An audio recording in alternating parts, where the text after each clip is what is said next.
True. You know, okay, I'm going to throw this one out to you. I don't know if you're going to be up on this, but how does that relate? Now, I know in Western African beliefs, they have what is called Ifa, if I'm correct. Are you familiar with that terminology? Ifa, Ifa, if I'm saying that right. um, a little, not a lot. Okay, okay. Because I was curious, it seemed like it was very similar to kind of the message of Maat in terms of like being in balance with Mm-hmm. the rest of the universe. So that's something that I'll have to check out because it was an interesting correlation between Eastern, North African beliefs and West African beliefs, which are two of the dominant. It took me a while to kind of see the similarities between the ideas of the Orishas and the ideas of the Netters. We grow up learning about Egyptian mythology from people who were not themselves the people, and their references to like a god is very different thing than a netter. Yeah, I love the netter Right. because we are that. Yeah. You live that every day. Yeah. We drink water. It's Yeah. the netter. Yeah. Right? So that's something that people, in my opinion, should look at embracing.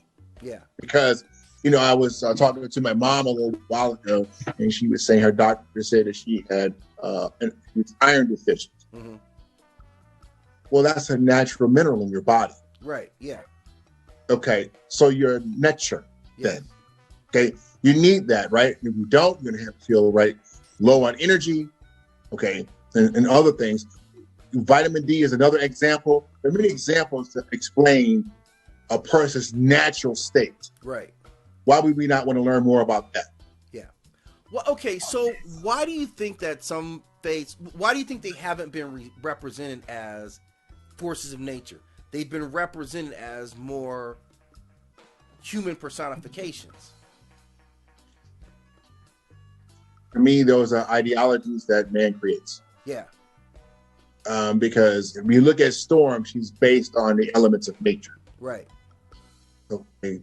We look at Aset, very best, the essence of nature. Right.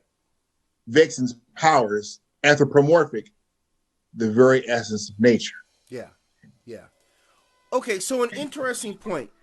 So looking at the netters, do you get the feel or the idea that this is still a monotheistic faith, that ultimately there is still just one source that they're representing, or do you feel like this is a polytheistic belief? Uh, that's another conversation there in its Okay. totality. Yeah. But my focus is to learn more about self and who you are as a human being. Right. And from what I get from things is understanding it, getting close to nature.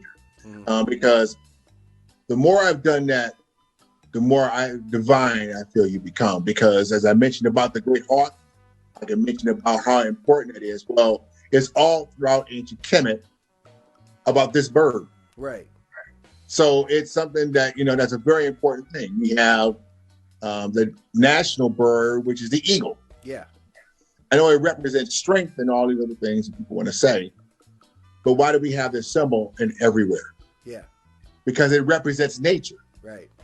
Right? You don't have a guy, man, holding a picture, man, with a weight, he's got muscle or something. Right.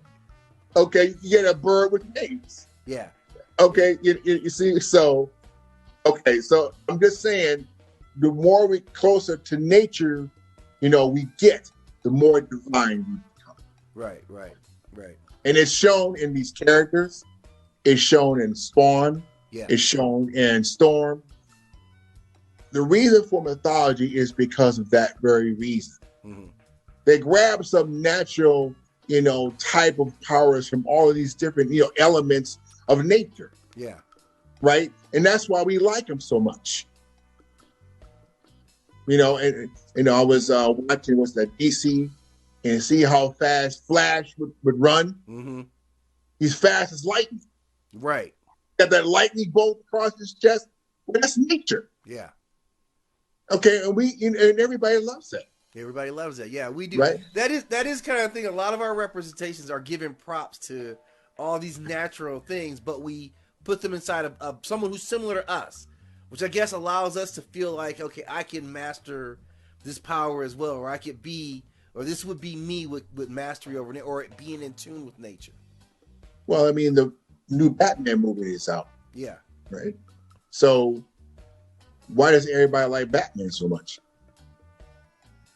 I don't know, because he's brutal. People love that symbol, man. Yeah. They love that bat. That bat, yeah. Yes, they do. Yeah. They love that nature. Yeah. They love that, right? The very idea of a person, man, spreading those wings out, flying in the air is magnificent. Yeah, absolutely. Okay? Absolutely. And they love the whole costume aspect of it. And if Batman did not have that, right, people would be, just a guy walking around. No. With some tights on. Right. He's anthropomorphic, right? He changes into a bat. Right. He does. He's anthropomorphic. There you go. Yeah. And that really is his main draw, is that persona, and that he kind of plays on that fear, kind of the mystique of it. And I think he's one of the few characters, at least early in DC, that you see with that kind of a strong representation like that. Yeah. I mean, we talked about vampires, werewolves. Mm-hmm. Why did they always go back to nature? Yeah. Right? We can't help it. Yeah. Okay. It's a very, part of our DNA. Yeah. Right? Yeah. So we've got to have that. So that's why we like those things and all of that. But bottom line is, we should embrace that. Now, I know you because we've been talking for a little while. I know that the owl is